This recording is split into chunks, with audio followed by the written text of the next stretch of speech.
Olá, sejam muito bem-vindos e bem-vindas ao meu canal. Hoje nós estamos retomando as atividades aqui do canal, uma vez que ficamos parados no feriado de carnaval, passamos aí 2 semanas sem postar vídeo e vamos retomar aqui a nossa rotina de vídeos semanais, resolvendo questões na área de conhecimentos pedagógicos e legislação educacional e ver como é que esse conteúdo, né, é cobrado pelas bancas que estão realizando o concurso público para os cargos de magistério, técnico em assuntos educacionais, cargo de pedagogo e professores em gerais, tá bom? Então hoje eu trago aqui algumas questões da banca do Instituto Consulplan, inclusive é o instituto que está realizando o concurso público do município de Quixeramobim, Ceará, responsável aí pelos cargos de magistério, tá certo? Então vamos ver como é que essa banca ela cobra os conhecimentos pedagógicos e conhecimentos de legislação dentro dessa perspectiva, né, do concurso público na área pedagógica, tá bom? Lembrando que muito desse conteúdo que nós estamos discutindo aqui nas questões já estão em aulas aqui nesse canal, inclusive aí tem várias videoaulas gravadas, né, inclusive videoaulas ao vivo, em que a gente discute a avaliação da aprendizagem, as tendências pedagógicas, o que é didática, e um pouco de legislação educacional, principalmente LDB, e a gente vê também ao longo, né, em realização de resolução de questões dessas bancas, que as questões elas se repetem, tá bom? Embora com um detalhezinho a mais ou a menos, mas elas se repetem nessas bancas de concurso, e a gente vai ver, né, o intuito do canal é preparar o candidato aqui para que ele não caia em pegadinhas e para que ele sinta-se confiante na resolução dessas questões, tá certo? Então, sem mais delongas, né, eu trago aqui as questões do Instituto Consulplan, tá bom? Vale lembrar que esse instituto é que vai realizar o concurso público do município de Quixeramobim, então você que está se preparando para esse concurso público, veja como é que essa banca cobra esse tipo de conhecimento, tá certo? Então, sem mais delongas, né, vamos aqui para a nossa primeira questão, tá bom? Então, vamos lá, o que ele está dizendo aqui? Segundo o Libânio, ele dá referência aqui, né, do que ele está citando, ao analisar os resultados obtidos por meio da avaliação, percebe-se se os objetivos propostos foram alcançados para que o trabalho docente possa ser reorientado. Logo, a avaliação é uma reflexão do processo educativo que abrange aluno e professor. Os dados coletados são mensurados em quantitativos e qualitativos. Né? Interessante essa passagem. Considerando as funções da avaliação, relacione-se adequadamente às suas respectivas características. Um ou mais números poderão se repetir. Então, as características aqui, avaliação diagnóstica, avaliação formativa e avaliação somativa. Lembrando que eu tenho uma aula específica aqui nesse canal, pública, gratuita, que trata dessas 3 funções da avaliação educacional, né? Então, para quem já viu a aula, vai ser muito tranquilo resolver uma questão dessa, de que ele está cobrando aqui o autor Libânio, tá certo? Então a questão trata sobre avaliação e ele quer quais as características, né, dessa avaliação ao longo do processo educativo, tá bom? E ele dá aqui as 3 funções, a diagnóstica, a formativa e a somativa. Então vamos lá. Ocorre ao longo do ano letivo. Então, gente, qual é a avaliação que ocorre ao longo de todo o processo do aluno? E muitas vezes ela aparece como avaliação processual, né? É a avaliação formativa, tá certo? Caso você tenha alguma dúvida, confira lá o vídeo que eu tenho aqui no canal que trata sobre as funções da avaliação educacional. Então, eu sei que aqui é 2, tá bom? Opa, vamos lá. Tem a função classificatória. Opa, qual é aquela avaliação que é feita sempre ao final do processo que ela precisa, né? Ter um número para poder apresentar o sistema e saber se o aluno está reprovado ou reprovado, né? Ou seja, ela é classificatória. É a somativa, tá certo, gente? A avaliação somativa. Gente, tá muito ruim aqui meu número, né? Número 3 aqui. Verifica pré-requisitos dos alunos. Então, veja, você recebe os seus alunos no primeiro, no segundo, no terceiro, no quarto, quinto, sexto, sétimo, oitavo, nono ano. E o que você faz a priori? Você quer saber o nível de conhecimento desses alunos. Qual é a avaliação que eu aplico para eles? É a avaliação que, gente, diagnóstica, né? Muito simples isso daqui, porque a diagnóstica é feita ao início do processo. Qual é a função dela? Saber quais são, né, as habilidades e competências que esses alunos têm que eu estou recebendo aqui na minha série, no meu ano, tá certo? Localiza deficiência e dificuldades dos alunos. Qual é a avaliação que ela mostra para o professor, né, deficiências e dificuldades do meu aluno. Eu posso dizer que é avaliação diagnóstica? Posso, porque ela localiza deficiências e dificuldades dos alunos a priori. Mas eu posso dizer também que ela é avaliação formativa, porque ela acompanha todo o processo também. Tá? Então aqui, dentro desse item aqui, eu poderia ficar em dúvida, né? Poxa, a avaliação diagnóstica localiza deficiências e dificuldades dos alunos, localiza. Mas eu sei que a avaliação formativa também localiza. Dentro dessa perspectiva, o que o candidato faz, né? O candidato, ele tem uma alternativa de se trabalhar aqui, gente, quando tem uma dúvida, né? Há um parâmetro subjetivo aqui para ser analisado, a gente vai por eliminação, tá certo? Então, é um outro olhar que a gente traz aqui para resolver uma questão dessa natureza, tá certo? Então, aqui eu poderia colocar um, que eu acho que cabe também no meu ponto de vista, mas eu poderia colocar dois também, que é a função formativa. Por que a função formativa, ela também mostra deficiências desses alunos e dificuldades ao longo do processo, né? Então, eu faço a avaliação diagnóstica, eu vou identificar o nível de aprendizagem dos alunos. Mas na avaliação formativa, eu também identifico, né, as deficiências e dificuldades dos alunos ao longo de todo o percurso formativo dele na escola, tá certo? Então a gente vai por eliminação aqui, né, porque a gente ficou em dúvida entre a 1 e a 2, então vamos ver o que a última está dizendo aqui.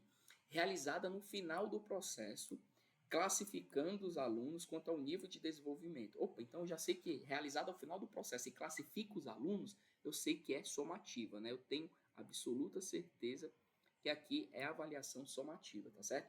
Então eu fiquei em dúvida aqui, né? Que ele poderia, avaliação diagnóstica, ela localiza deficiências, porque ela vai identificar o nível de aprendizagem desses alunos, né? Dificuldades que eles provavelmente chegam na minha série, mas a avaliação formativa também mostra isso para o professor ao longo do processo, né? Então, como eu fiquei, né, com essa dúvida, o que eu vou resolver essa questão? Eu vou por eliminação, né? Qual é a única alternativa que tem a 2, a 3 e a 1 e final 3? Então vamos lá. A alternativa A tem? Não, então eu já sei que vou eliminar. A alternativa 2, a alternativa B tem? Vamos ver. 2, 3, 1 e 3 no final. Opa, então eu já sei que ele considerou aqui nessa daqui a avaliação formativa, né? Ou seja, ela localiza deficiências e dificuldades ao longo do processo do aluno. Porque a avaliação formativa é aquela que vai acompanhar todo o percurso formativo dos meus alunos, desde quando eles chegam até o momento que eu entrego eles lá no final do ano para eles poderem passar para outra série, tá certo? Então, alternativa correta, alternativa B. Então, aqui eu dei uma espécie de um olhar diferente aqui na análise dessa questão, uma vez que o candidato, bem preparado, né, ele precisa estar. Vai ter momentos em que você vai ficar em dúvida, e quando surgirem esses momentos, né, você tem que usar uma nova análise da questão para poder resolver a questão, né? Foi o que nós utilizamos aqui, tá certo? Então, alternativa correta, alternativa B, a única que corresponde, né, ao encaminhamento aqui das funções da avaliação, tá certo? Vamos para a próxima questão. Que trata das teorias de aprendizagem. Olha só, gente, eu tenho também vídeo aqui no canal que trata da teoria da aprendizagem, né, focada nos três autores, né, Piaget, Vygotsky e Vallon, mas que trabalha também outras perspectivas de aprendizagem dentro do processo da psicologia educacional, tá certo? Então vamos lá. Uma teoria da aprendizagem é uma tentativa de descrever o que acontece quando se aprende e como se aprende. Em psicologia e em educação são os diversos modelos ou padrões que visam explicar o processo de aprendizagem pelos indivíduos, partindo do pressuposto de que os eventos que ocorrem após o nascimento não são essenciais ou importantes para o desenvolvimento. Ou por que ele está dizendo aqui? Que tudo que ocorrer após o nascimento do sujeito não é tão importante para o desenvolvimento. Então não importa qual é o ambiente cultural que ele nasce, as condições socioculturais, históricas, econômicas, né, que isso não é importante para o seu desenvolvimento, tá certo? Ele está dizendo isso nessa frase. As qualidades e as capacidades básicas de cada ser humano, sua personalidade, seus valores, hábitos e crenças, sua forma de pensar, suas reações emocionais e mesmo a sua conduta social já encontrariam basicamente prontas, ou seja, o cara nasce pronto, né?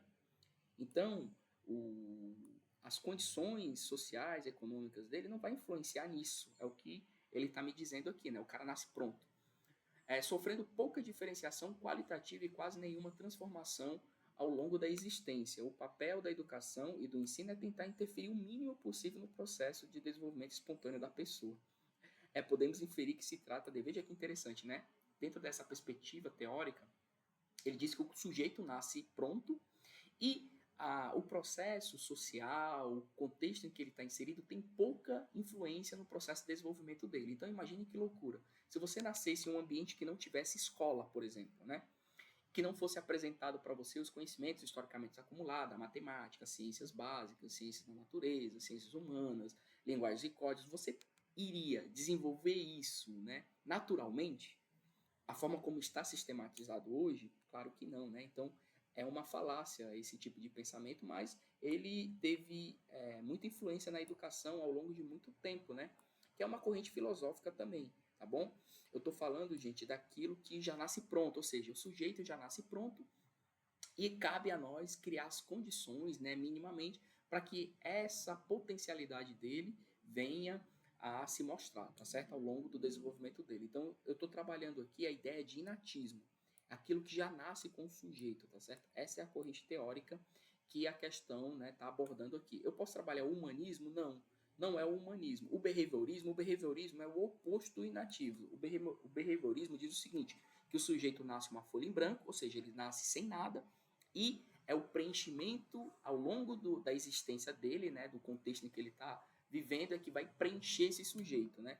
E o que em tese é um outro extremo, né? Na verdade, a gente sabe que o sujeito ele nasce com várias capacidades, né, motoras, de reflexo entre a interação dele com o meio, e que essas capacidades inatas que ele já nasce, com a interferência do meio, com o processo cultural, é que a gente tem um desenvolvimento humano. Então, são as duas condições, né? Não é simplesmente uma ou outra, tá certo? E não é um interacionismo aqui, tá bom?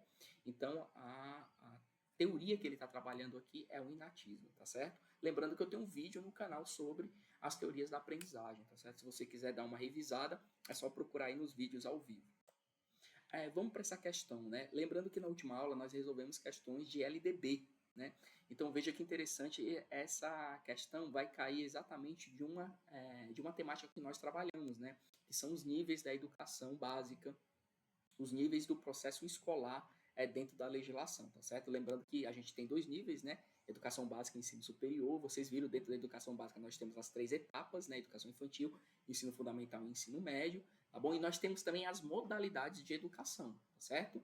Que elas estão dentro da educação básica, mas elas podem ser feitas educação à distância dentro da modalidade. A gente tem educação de jovens e adultos, a gente tem educação profissional, a gente tem educação bilíngue, que é uma nova modalidade de educação que foi inserido na legislação a partir de 2021, tá bom? Então, por isso da importância da leitura da LDB, tá certo, gente? Lembrando que eu tenho vídeos sobre LDB e também tem um curso específico que trata só sobre legislação, tá bom? Sobre LDB, né? Onde a gente vai ler os artigos, vamos discutir cada tópico, né? Entender, obviamente, como é que está estruturado a LDB e como é que ela organiza o processo educacional nacional, tá certo? Nacional, estadual e municipal, como é que está organizado isso. Então vamos lá para a questão. Termo modalidade de educação diz respeito, ele está falando sobre as modalidades, tá certo? Diz respeito aos diferentes modos particulares de exercer a educação, né? Claro, eu tenho a modalidade de educação profissional, educação de jovens e adultos, educação especial, que é uma modalidade também, né? Educação do campo, tá certo? Eu tenho várias modalidades de educação. Enquanto os níveis de educação, olha aqui os níveis, gente. Quais são os níveis de educação que eu tenho? Educação básica e ensino superior. Lembre-se disso na nossa última aula, tá bom? Se refere aos diferentes graus e categorias de ensino, exatamente. Quais são os níveis que eu tenho? Educação básica e ensino superior. A modalidade de educação implica a forma, o modo como tais graus de ensino são desenvolvidos, exatamente.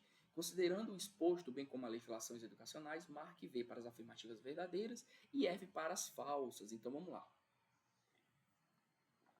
A educação básica, que é um nível, tá certo, de educação, é formada pelo ensino fundamental, ensino médio e ensino superior.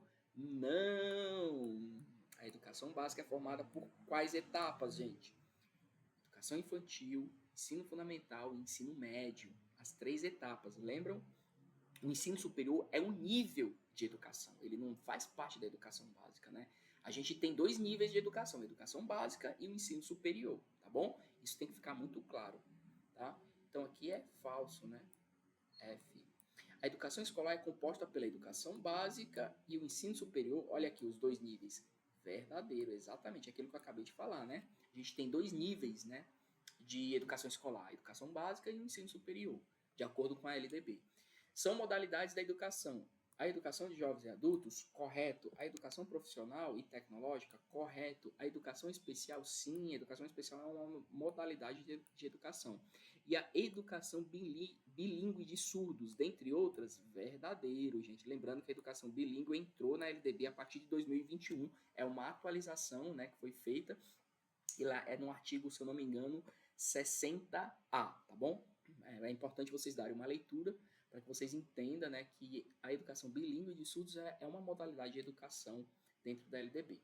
A oferta de educação bilíngue de surdo terá início ao 0 ano na educação infantil e se estenderá ao longo da vida, sendo a mais nova modalidade incluída em 2021. Verdadeiro, gente. Olha aí, ó. Se eu não me engano, parágrafo 2, tá bom? Do artigo 60, tá? A educação profissional e tecnológica integra-se aos diferentes níveis e modalidades de educação e as dimensões do trabalho, da ciência e da tecnologia e articula-se com o ensino regular. Lembre-se que o ensino regular é a educação básica, né? São as etapas da educação básica, principalmente o ensino médio, né? A educação profissional, ela se articula com o ensino médio. Eu tenho a educação integrada ao ensino médio, eu tenho a educação profissional subsequente para aqueles alunos que terminaram o terceiro ano e podem, né, fazer um curso profissionalizante, e eu tenho a educação concomitante ao ensino médio, que é o aluno que estuda, por exemplo, numa escola A de ensino médio regular e se matriculou numa escola profissionalizante, né? Então ele faz concomitante ao ensino regular e a educação profissional, tá certo? E com as demais modalidades educacionais, educação de jovens e adultos, educação especial e educação à distância. Verdadeira, ela se articula, ó. A educação profissional, ela se articula com as outras modalidades de educação, tá bom? Com o ensino regular e com as outras modalidades de educação. Verdadeira, a única alternativa correta, alternativa A. Muito fácil, né, gente? Aqui uma leitura, né, de LDB. Professor, preciso decorar? Gente, quando vocês começarem a estudar LDB, fazer uma leitura, resolver questões, vocês vão perceber que essas questões se repetem.